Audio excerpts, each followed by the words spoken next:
TV Com de volta, né? A TV Net abrindo aqui a sua programação hoje, fazendo esse programa de entrevista, que é a abertura de 2014 da TV com a CUT, com a nova direção, com o Luizinho aí na frente desse trabalho, né, 2014. E temos o privilégio, né, de estar entrevistando nessa abertura desses trabalhos da TV Com o companheiro João Pedro Stedley, né, que é dirigente nacional do MST, que está participando de uma palestra, de uma convenção aqui em Maceió, no estado de Alagoas. Para nós é uma honra entrevistá-lo, a gente que acompanha muito pelo Face, pelo o site da CUT, o que acontece também na parte jornalística, né, do que acontece com o MST em todo o Brasil. Ele está aqui em Maceió e nós estamos aproveitando para fazer essa abertura desse programa de entrevista na TV Com o nosso companheiro João Pedro Stedley. E vamos fazer a primeira pergunta para ele também vai dar a sua saudação, que é o seguinte: você está viajando pelo Brasil, defendendo a proposta de uma constituinte para fazer a reforma política. Nos fale sobre essa proposta e como está essa luta realmente do MST pelo Brasil. É um prazer enorme estar aqui com vocês. Cumprimento essa iniciativa de vocês utilizarem os meios de comunicação como a televisão para fazerem trabalho de formação política e levar informação que interessa a todos os trabalhadores aqui de Maceió. Os movimentos sociais, depois das mobilizações de julho, nós temos feito várias plenárias e debates. E chegamos à conclusão de que, para que o povo brasileiro possa melhorar suas condições de vida, é preciso, daqui para diante, ter reformas estruturais que mudem a correlação de forças entre o poder do capital e o poder do trabalho.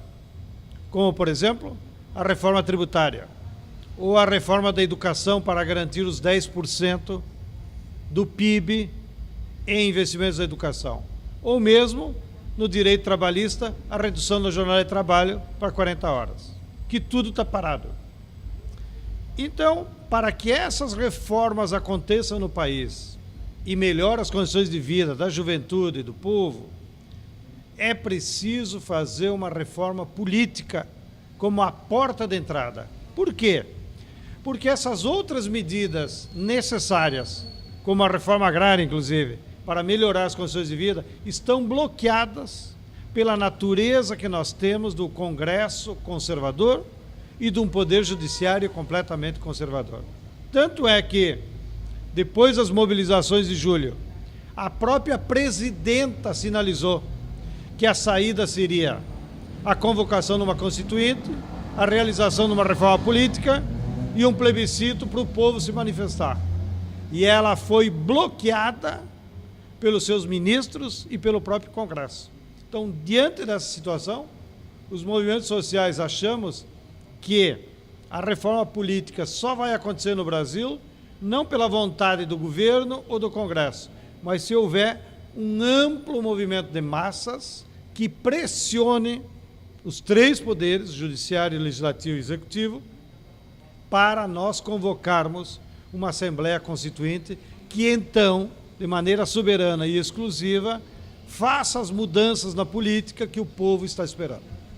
Agora, companheiro Stedley, nós estivemos acompanhando no ano passado as movimentações que vocês fizeram, realizaram em Brasília, né, no ano passado, que mostraram um fosso, né, um abismo entre as aspirações populares e as instituições.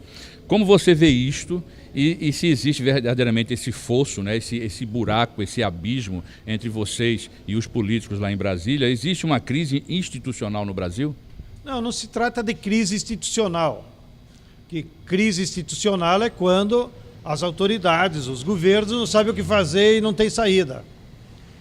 O que existe no Brasil é um equilíbrio de correlação de forças em que, se por um lado o povo elegeu o governo Lula e Dilma para fazer mudanças, por outro lado a burguesia tem o controle absoluto do Poder Judiciário, do Congresso e da mídia. Então, quando o governo quer fazer alguma coisa mais ousado, esses outros três poderes tentam bloquear. Como eu já dei exemplo da jornada de 40 horas, ou mais médicos, que foi um sacrifício enorme para o governo contratar médico, porque veio a burguesia, veio o Congresso, veio o Judiciário, todo mundo era contra. O que salvou os mais médicos foi que a população foi na rua e apoiou a implementação desse programa. Então, o que nós estamos dizendo como movimentos sociais? O fosso que existe é que os políticos que estão lá em Brasília não representam mais a vontade do povo. O povo quer mudança. Vejo o resultado das pesquisas, inclusive, que toda semana fazem. A maioria da população brasileira diz que vai reeleger a Dilma.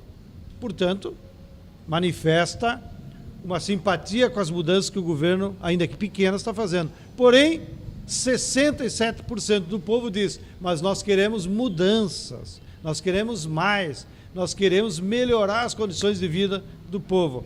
E essas mudanças é que estão bloqueadas pela situação atual. Pensando nisso, companheiro, pensando nesse Congresso Nacional, pensando nas instituições que estão aí, né, de 2013, do mesmo jeito praticamente, como atender as reivindicações populares de saúde, educação, segurança e principalmente de reforma agrária? O que nós estamos debatendo nessas plenárias de movimentos sociais, como estão fazendo aqui em Maceió, é que a classe trabalhadora, para fazer avançar suas conquistas e essas reformas, ainda que sejam apenas reformas, nós só temos 3 caminhos. Primeiro, estimular toda a mobilização de massas. Só as massas na rua arrancam do poder constituído as reformas necessárias.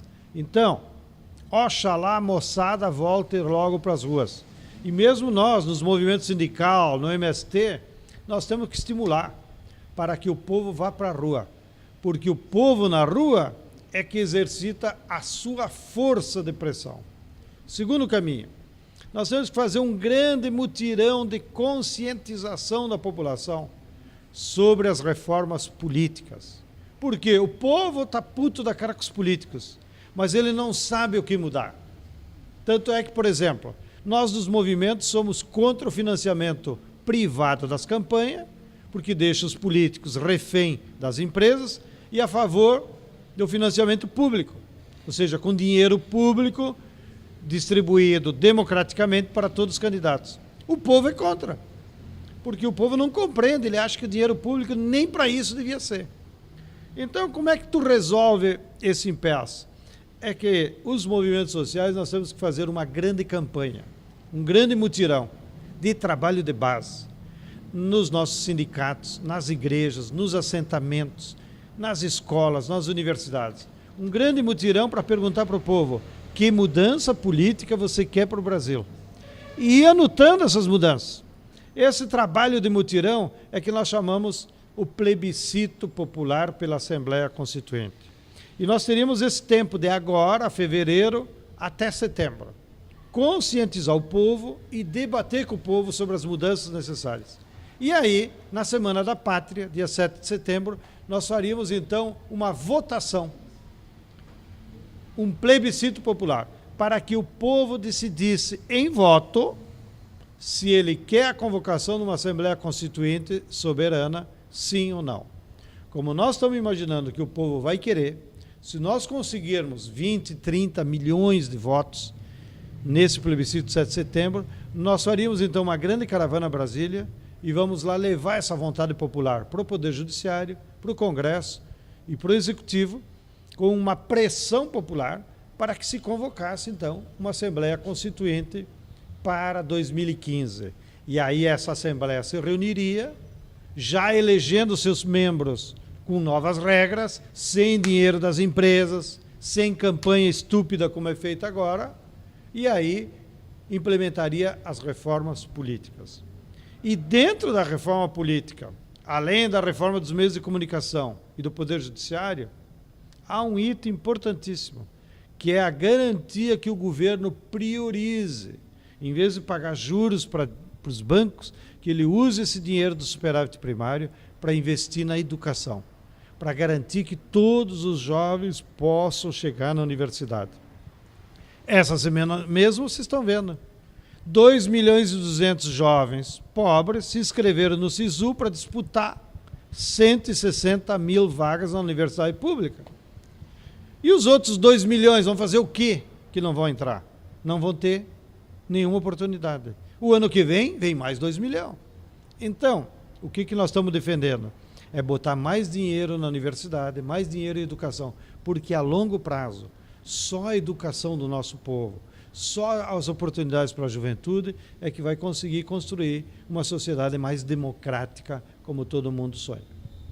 E nós estamos aqui entrevistando o companheiro João Pedro Stedley, dirigente nacional do MST, no nosso primeiro programa da TV Com Entrevista. E eu quero fazer mais uma pergunta para ele. Vamos aproveitar, né, a sua passagem aqui em Maceió.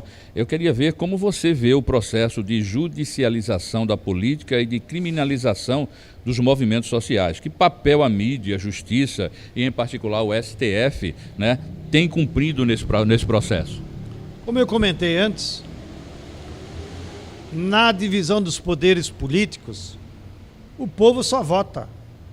Mas a burguesia hoje no Brasil tem controle absoluto no poder judiciário, porque ninguém elege. Tem controle absoluto dos meios de comunicação social. E tem a maioria no Congresso, que é conservador.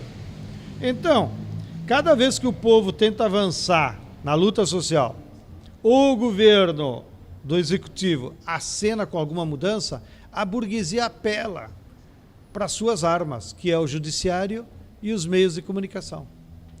E então, é aí que é dada a criminalização da luta social. E quando a gente fala criminalização, que é um nome muito feio, não é no sentido que sai prendendo todo mundo, porque isso eles não teriam coragem.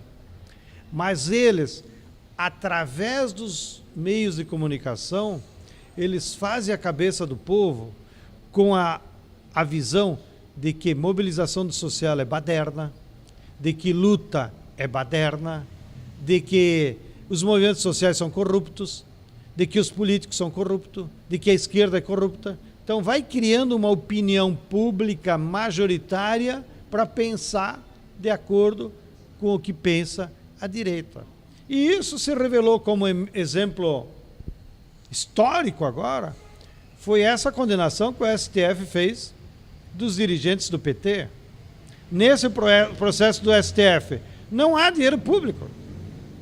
Eles, inclusive, relataram no processo os 20 milhões distribuídos para o PTB, para o PL e para alguns deputados do PT, era caixa 2 de sobra da campanha de 2002, que foram redistribuídos para pagar as dívidas de campanha. Portanto, não tem dinheiro público.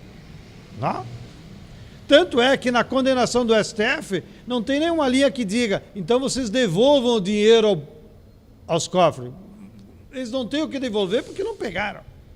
Segunda coisa, eles acusaram esses deputados de quadrilha. Ora, se um deputado que faz essas articulações, que até politicamente nós podemos ser contra, mas se ele, por ter uma atividade partidária, é chamado de quadrilha, então o STF tem que fechar todos os partidos nesse país. Então, nesse sentido, o STF ele criminalizou a atividade partidária. E é isso que a população agora está com a cabeça. Na cabeça, que todo mundo que faz partido é corrupto. E qual é o destino de quem faz política? É a cadeia. Então, todo dia a Globo, ela entra até em orgasmo, se vocês me permitirem, anunciando, né? E estão presos, e hoje não pegaram banho de sol, e comeram marmita. É como se festejando uma coisa que é ilegal. Por última, da última das ilegalidades, é que, inclusive, eles foram condenados em regime aberto. Aí o Joaquim Barbosa, usando dessa prerrogativa imperial, decreta a prisão e sai de férias. E aí obriga os companheiros ficarem lá atrás da cadeia até esperar ser julgado um habeas corpus. Então, esses são os cenários que a luta de classe está nos apresentando hoje em dia. O nosso companheiro, ele vai estar participando daqui a pouco de uma palestra, né, aqui no Teatro dos Bancários, e eu queria saber dele, da expectativa dele para essa palestra. Eu já olhei ali e não só tem o pessoal, os companheiros do MST, tem pessoas também de outras classes de trabalhadores, de outras tendências de trabalhadores que vão participar dessa palestra. Eu queria saber do companheiro qual a sua expectativa para esse encontro aqui na cidade de Maceió. Nós temos feito várias plenárias nacionais, com todos os movimentos sociais, inclusive entidades, desde a CNBB até movimento sindical, movimento de sem-teto, movimento de recicladores. Há mais de 120 movimentos e entidades envolvidos nessa campanha. O esforço agora é que esse nível de unidade entre todos os movimentos que querem reforma política possa ir replicando nos estados. Então eu espero que aqui em Maceió e Alagoas nós construa também uma plenária unitária bem representativa, para que todos juntos, então, possamos, nos próximos 6 meses, fazer aquele trabalho de base que eu falei, de debater com a população a necessidade da reforma política e depois preparar a votação do 7 de setembro para nós, oxalá aqui em Alagoas, conseguir recolher os votos da metade da população, que seria um feito fantástico como pressão pela reforma política. E eu tenho percorrido o país e há um clima de otimismo em todos os estados onde eu tenho ido, de maneiras que eu tenho certeza que nós teremos uma campanha exitosa e o ano de 2014 será um ano de muita mobilização social e muito debate político, que é isso que a sociedade brasileira precisa. Eu quero agradecer ao companheiro João Pedro Stedley, né, dirigente nacional do MST, e a boa-vinda dele aqui, uma boa palestra para ele. E o programa TV Com Entrevista volta a qualquer momento com mais entrevistas para você. Agradecendo a nossa equipe técnica, o Luizinho e o Genivaldo aqui na gravação, filmando, né, as entrevistas, e todos da TV Com. Um abraço para vocês, até as próximas entrevistas.